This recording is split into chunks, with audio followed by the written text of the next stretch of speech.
Tripura journalist ইউনিয়নে ফিল বিষয় নেই ককমাল এবং পান্ডা ক্লাইজাখা Agartala press club. Tripura journalist ইউনিয়নে ফিল বিষয় নেই ককমাল এবং পান্ডা ক্লাইজাখা আগরতলা প্রেস ক্লাব।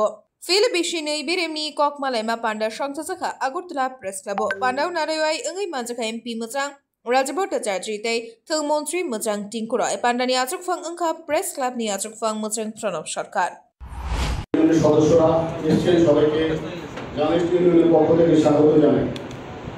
আপনারা জানেন যে ত্রিপুরা জার্নালিস্ট ইউনিয়ন এটা যে কর্মরত সাংবাদিকদের সর্ববৃহৎ সংগঠন এবং সারা রাজ্যে যত সাংবাদিক কর্মরত রয়েছে প্রায় ৮০% আমাদের সংগঠনের অন্তর্ভুক্ত রয়েছে। আজকে আমাদের বাৎসরিক সম্মেলন, এই সম্মেলনে আমাদের সাংগঠনিক কাজকর্ম, সাংগঠনিক বিভিন্ন পর্যালোচনা করা হবে এবং বিশেষ করে সংগঠনের কিভাবে আগামী দিনে আরো শক্তিশালী করা যায় তা নিয়ে আলোচনা হবে। আমি স্বাগত জানাই। বিশেষ করে অত্যন্ত ব্যস্ততার মধ্যে সাংসদ রাজীব ভট্টাচার্য এবং মাননীয় মন্ত্রী টিঙ্কুরায় মহোদয় আমাদের সময় দিয়েছেন। আমরা এই পর্বে আমরা ওনাদের বক্তব্য শুনব, তারপরে আমরা আমাদের বক্তব্য নিয়ে আলোচনা করব। আমাদের আজকে নতুন কমিটিও গঠিত হবে, রাজ্য কমিটি গঠিত হবে, এ নিয়ে আমরা দ্বিতীয় পর্বে আলোচনা করব। আমি আবারও আমাদের ইউনিয়নের সম্মেলনে উপস্থিত থাকার জন্য সাংসদ রাজীব ভট্টাচার্য এবং মাননীয় মন্ত্রী টিঙ্কুরায় মহোদয়কে অনেক অনেক ধন্যবাদ, কৃতজ্ঞতা জ্ঞাপন করছি। নমস্কার। রাজনৈতিক পরিমণ্ডলে রাজনৈতিক নেতা এবং সাংবাদিকদের মধ্যে একটা নিবিড় সম্পর্ক বলা যেতে পারে, আবার কোনো কোনো সময় তিক্ততার সম্পর্ক স্থাপন। গতকালকে আমাকে মাননীয় সভাপতি প্রণবদা যখন আগ্রহ প্রকাশ করলেন যে আমাদের এই সম্মেলনে আপনাকে আসতে হবে, তো এই লোকটা সামলাতে পারিনি, আমার আরেকটা প্রোগ্রাম ছিল, তাও সত্ত্বেও বলেছি না প্রণবদা আমি আসবো, আপনার সঙ্গে আমাদের ব্যক্তিগত সম্পর্ক রয়েছে।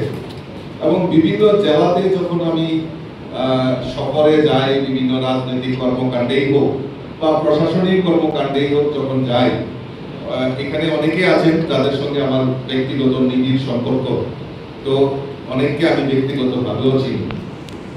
দেখুন, একটা জিনিস আমাদের মানতে হবে যে যারা এই সাংবাদিকতার সঙ্গে জড়িত তারা আমাদের এই যে সমাজ ব্যবস্থা, এই সমাজ ব্যবস্থার চতুর্থ গণতন্ত্রের চতুর্থ স্তম্ভ হিসাবে আমরা জানি, কিন্তু এই সমাজ ব্যবস্থাটাকে অনেকটাই কন্ট্রোল এবং নিয়ন্ত্রণ করতে পারে। কিভাবে নিয়ন্ত্রণ করতে পারে? যে তাদের যে বুদ্ধিমত্তা এবং তারা যে চিন্তা ভাবনা, তাদের যে চিন্তা ভাবনার বহিঃপ্রকাশটা আমাদের এই যে আমাদের কলমের মাধ্যমে আমরা সমাজের কাছে পৌঁছে দিই বার্তা। আমাদের এই রাজ্যে মাননীয় মন্ত্রী এখানে বসে রয়েছে, আমাদের এই রাজ্যে আমাদের সরকার প্রতিষ্ঠার একটা পরিবর্তনের বাতাবরণের পর এই রাজ্যে একটা নতুন সরকার প্রতিষ্ঠা হয়েছে এবং এই সরকারের ভূমিকা কি, এই সরকার কি চাইছে এবং আগামী দিন এই সরকারকে পরিচালনার ক্ষেত্রে কি কি নির্ণায়ক ভূমিকা নিতে হবে, কি কি চ্যালেঞ্জের মোকাবেলা করতে হবে, কারা নির্ণয় করবে? সরকার তো একা চিন্তা করতে পারবে না। সরকার তার এই সমাজ ব্যবস্থা তার মধ্যে থেকে এই সরকারকে নির্ণয় নিতে হবে এবং এই যে সরকার এবং এই যে জনগণের মধ্যস্থতাকারী কারা, আপনারা যারা হলে বসে রয়েছেন, আপনারা যারা এই সমাজকে নিয়ে চিন্তা ভাবনা করেন, এই রাজ্যকে নিয়ে চিন্তা ভাবনা করেন, আপনাদের বহিঃপ্রকাশের মাধ্যমে সরকার এবং জনগণের যে সমন্বয় এবং এই যে সেতু বন্ধনের কাজ আপনারা করছেন, তার জন্য আমি আপনাদেরকে ধন্যবাদ জানাই। কথা বলা হয়েছে, আর সাংবাদিক বন্ধুরা সামনে যখনই সাংবাদিকরা থাকে তখন বলারও ইচ্ছা হয়, কারণ যেহেতু আমি সরকারি প্রতিনিধি আর এটা একটা বড় সুযোগ থাকে সাংবাদিকদের সামনে বলা, কারণ আপনারা হচ্ছে সমাজের আয়না, আপনাদের মাধ্যমে গোটা রাজ্যের কাছে ত্রিপুরার ভাবমূর্তি, ত্রিপুরার চেহারা, ত্রিপুরার সরকারের যে কাজ সেগুলো যখন তুলে ধরার সুযোগ থাকে, তেমনি আপনাদের মাধ্যমে আপনাদের কথাগুলো মানুষ কিন্তু বিশ্বাস করে। আমরা যতই বলি না কেন আপনাদের মাধ্যমে যে কথাগুলো মানুষের কাছে যায় সেগুলো মানুষ গ্রহণ করে এবং সেগুলো মানুষ বিশ্বাসের সঙ্গে পৌঁছে, যেহেতু মিডিয়ায় আসছে। আপনারা সকলেই জানেন যে বন্যা একটা পরিস্থিতি তৈরি হয়েছে, গোটা রাজ্যে প্রচুর বৃষ্টি হচ্ছে।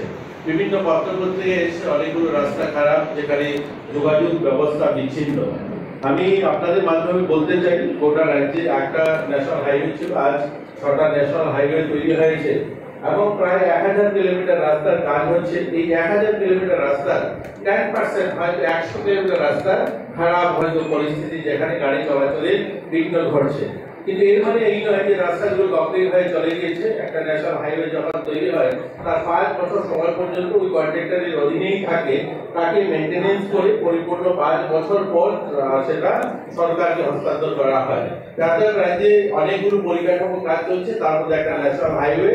আমাদের উত্তর এবং ঊনকোটি জেলা থেকে যারা সাংবাদিকরা এসেছেন, ধলাই জেলা থেকে, তারা এই যে রাস্তাটা নিয়ে তারা কষ্ট অনুভব করছেন, এর জন্য আমি কথাটা বলছি। কিন্তু আমাদের একটা ভাবতে হবে যে স্বাধীনতার এত বছর পর, 78 বছর পর, ত্রিপুরা রাজ্যের 15 রাজ্যের 52 বছর পর আজ আমাদের রাজ্যে এরকম 6টা ন্যাশনাল হাইওয়ে এবং 1000 কিলোমিটার রাস্তার কাজ চলছে এবং সেগুলো সম্পূর্ণ দিকে এগোচ্ছে। আজ রেল কানেক্টিভিটি সামনে পর্যন্ত ইলেকট্রিসিটির ব্যবস্থার কাজ চলছে। আমরা যদি দেখি আমাদের আগরতলাতে শুধু স্বাস্থ্য দপ্তরের যে পরিকাঠামো উন্নয়ন, সেগুলো ব্যাপক পরিবর্তন হয়েছে। আর যদি দেখি আমাদের আগরতলাতে ডেন্টাল কলেজের জন্য 202 কোটি টাকা মঞ্জুরি দিয়েছে গভর্নমেন্ট এবং কাজ শুরু হয়েছে, যেখানে পরিকাঠামো 193 কোটি টাকা মা এবং শিশুর জন্য চিকিৎসা ব্যবস্থার উন্নয়নের কাজ করছে।